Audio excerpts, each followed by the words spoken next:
Okay.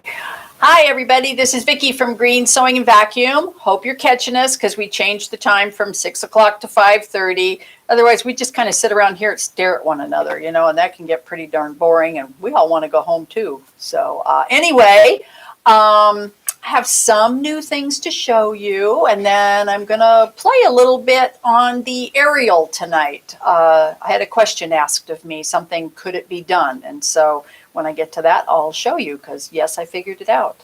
So anyway, you can see that Tony built a snowman. He took my pillows that I showed you the last time and added a couple things. So we've got our Santa hat from last year. We've got our little snowman. And then I'm going to show you this in a minute. This is an infinity scarf that I made out of the Milan, which is really cool stuff.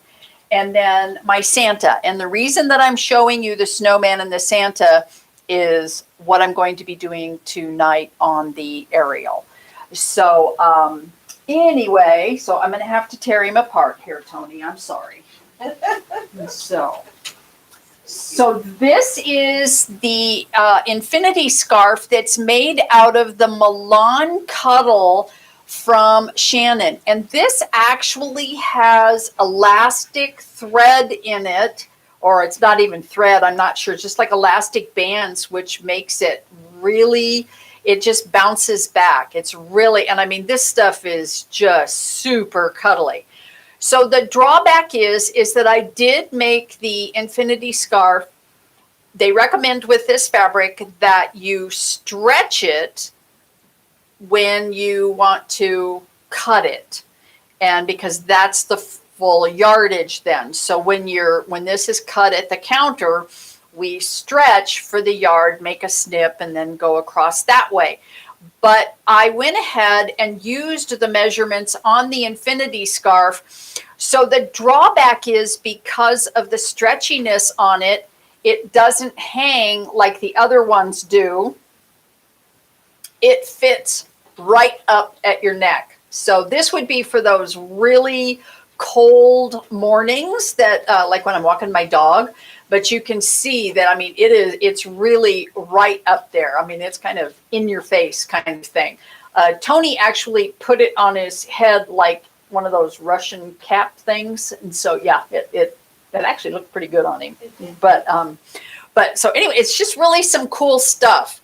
And but like I said, it's real stretchy. It was actually quite easy to work with. I didn't really know how it was going to be to sew on, but I'm a little uncertain on putting it with another cuddle and making a throw. So I'm kind of waiting for some direction on that from Teresa Coates from Shannon.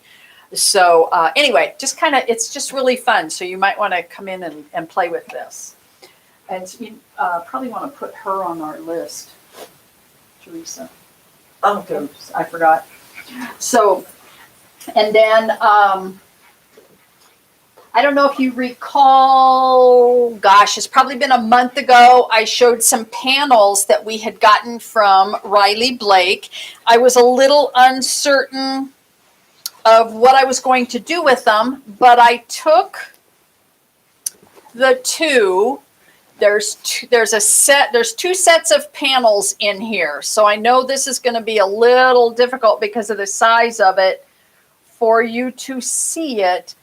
But I took the two panels and I actually pieced them together here in the center, put an accent border on, put a real simple 9 patch in each corner with my border, and did a throw on it. And I thought it turned out really cute. And this was actually my first good sized quilt that I quilted on the Solaris with an edge-to-edge design. It's not perfect, but I don't care. It's done. And it turned out pretty cool. It's got some snowflakes in it and snow swirls and just kind of some fun things. So I'm pleased with it, and I think the quilt turned out pretty darn cute and really easy if you're wanting a holiday throw. So, and then we got some new cuddles in, which are really cool. Of course, you know, the red pickup truck craze that there is, and especially on my end with my dad. But this is one of the new holiday cuddles. It's got a red pickup truck. It's got a white pickup truck. And it's got holly boughs and holly. And it's just trying to see what all there is there. But I think it's just really pretty. And so we've already had 2 customers in today to buy some. One of them is actually going to double it with buffalo plaid on the back, and which I think is really a cool idea because that truck actually has a buffalo plaid blanket in the back end of it. So just really cute, and a Christmas tree, of course. So really like that. And then this is the rabbit cuddle that's in crocodile. It's called crocodile, and so it's green and almost a navy black. I mean, it's really got some beautiful colorations in it, and it's also very heavy. But some beautiful, beautiful stuff. I just love, and it's so great on the back of a quilt. So we got that one, and then this is Tina's favorite. It is. This is the Snowy Owl Merlot. Imagine why it's Tina's favorite. But it's just gorgeous, gorgeous, gorgeous, with that beautiful red striping throughout. I mean, it's just yummy. I can just see this on the back of lots of them. But so those are the 3 new ones that we've got. We do have more coming too, kind of sporadically, some new ones coming in. Oh, good Lord, that's heavy. So I was asked the question because when I showed this to you 2 weeks ago, or whenever it was that I did it, I had done the snowman, and I scanned it in. I scanned the pattern for the applique designs into the Solaris, and then kind of took the pieces apart to make them an applique, instead of me having to sew them on a sewing machine as an applique with either a satin stitch or a blanket stitch. I converted it to an embroidery. So I was asked particularly about Santa's belt. Could that be done on a machine that does not have either scanning capabilities or the IQ designer or like that? So I thought about it, and it's like, yeah, I can easily get that done. So using the measurements for this belt buckle, I'm going to show you what I did to create this using the shapes, or what Baby Lock calls the stamp key, to make the belt. And then I will discuss the snowman and show you something on the snowman. I'm not going to stitch this out because I already have it stitched out to show you, but I'm going to show you how to construct it in your machine using the shapes, or the stamp keys, or stamps, yes. So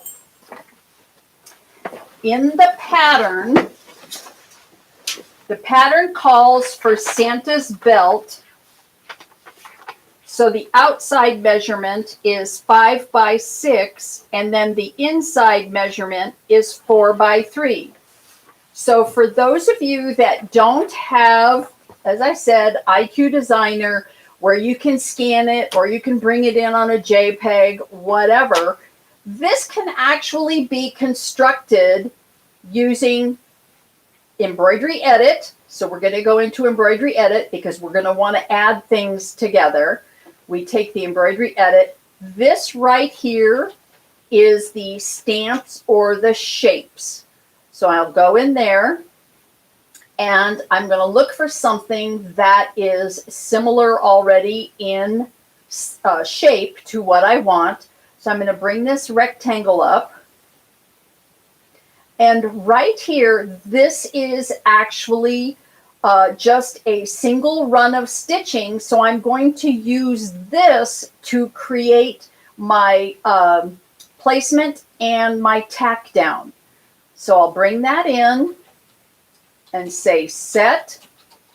Then I'm going to go to size, and I need to make it, and I've written all my measurements down so that you guys could see this. So I'm going to widen it to 6.02. And I'm watching right there. So it's 6.02 is the width. And then I'm going to make the height 5 inches.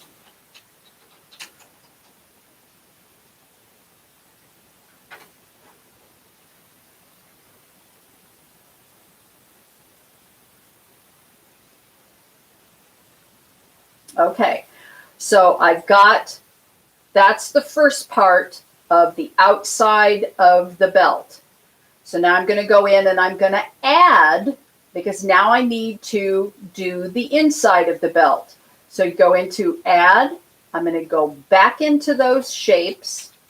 I'm going to pull that exact same shape up.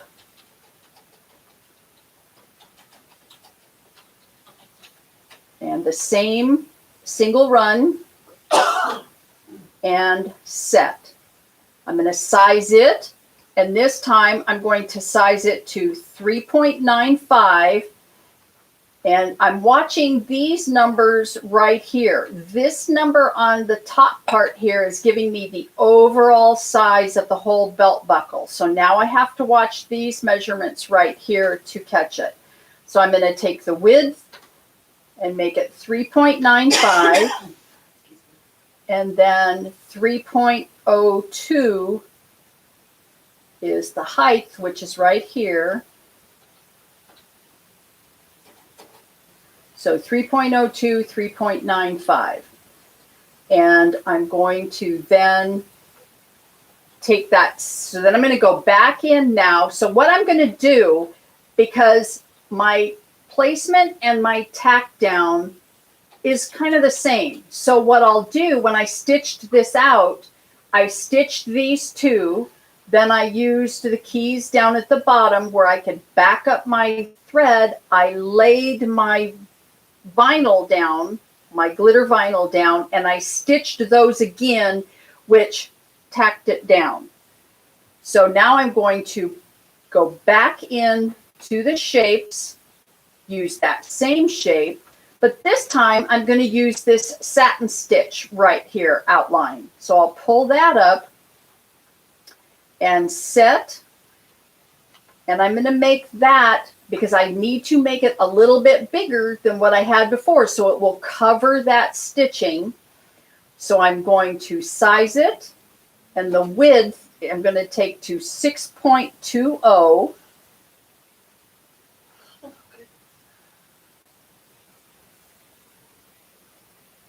Oops.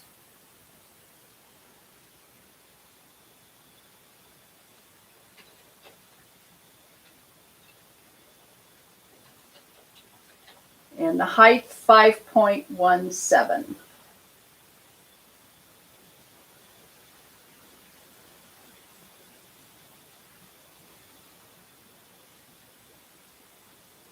Okay, and I will close that, and I'm going to add, because I need to do the inner, go back into the shapes, pull up the same shape,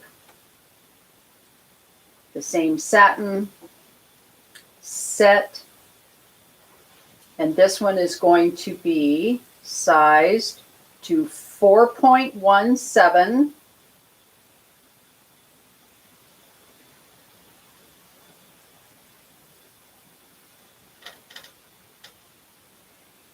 by 3.22.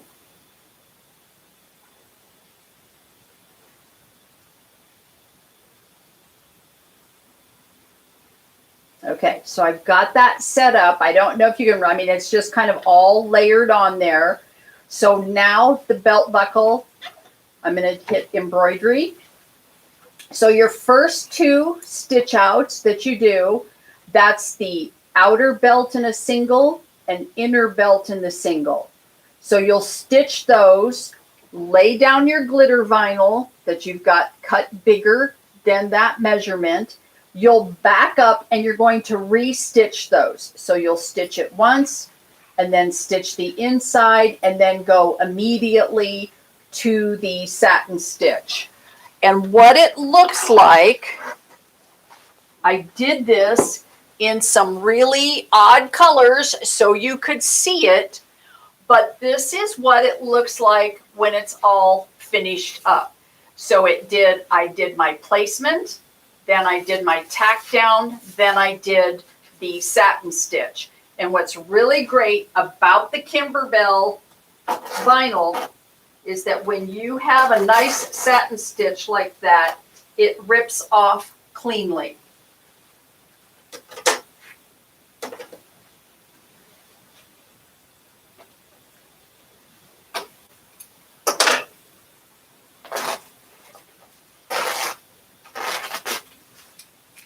And there's a belt buckle.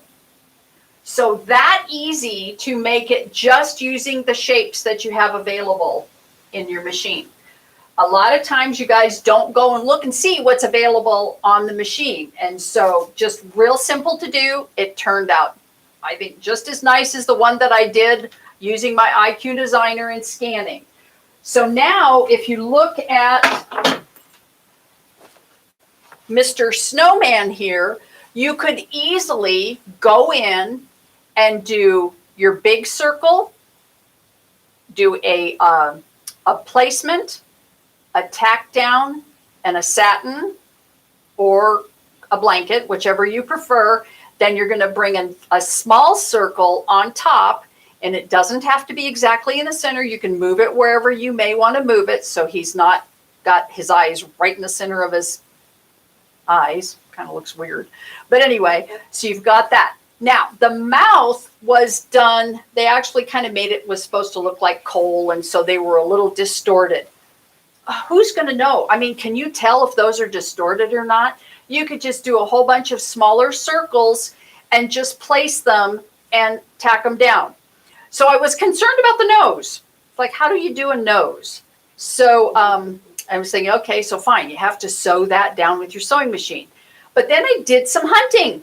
So going back to the machine, so I'm going to get rid of this. So I go back into Embroidery Edit, go into the shapes. So I was kind of looking around to see what I might be able to use. And I saw this, it's like a little shield right here. I'm going to bring it up, and I'll go ahead and bring it in a satin stitch so you can kind of see it. So it's just kind of an odd little shape. So I set that, and then I went into size, and I just elongated it as long as I could get it. And look at that. I mean, that kind of looks like a carrot nose. I think it could be. Whoops, Tony's readjusting my camera. There you go. So that could easily be a carrot nose. I mean, let's face it. It's like, is it really a snowman? And is it really a carrot? I mean, come on. How true to life do we have to be?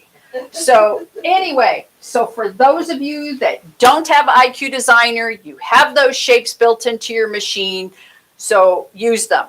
And then while we're at it, I had a customer come in today, those little zipper totes. I'll be right back.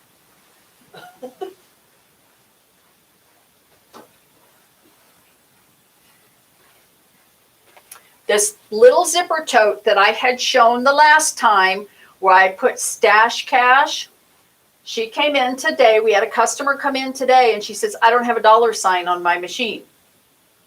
You don't? So she said no. So I said, okay, just put in an S, and then grab another letter, an L or an I or something, and put that through it. And she was like, well, how do I do that? So I came over here to this machine, because we had this one set up already for tonight's show, and I went ahead and I showed her how to do it.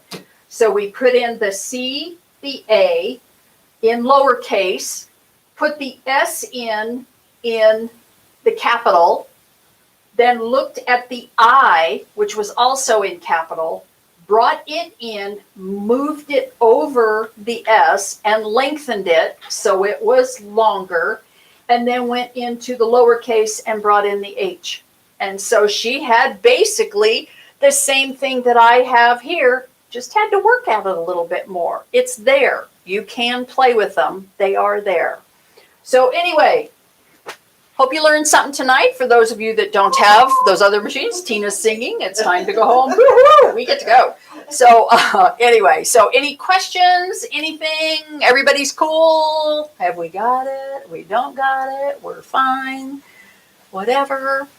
Okay, I think we're done. So anyway, everybody. Oh, by the way, the fourth Friday in November is Thanksgiving. So obviously, how Vickie does it, and I'm not going to show you how to do turkey because I'm not doing turkey, but and I don't really cook a lot.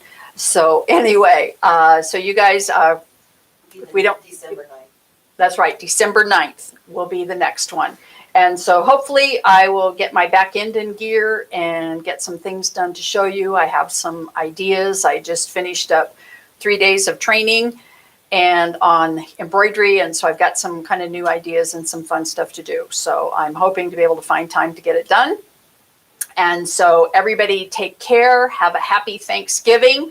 And we will see you on the 9th, unless you pop into the store and see us ahead of time. So thank you, everybody. Good night. Have a great evening.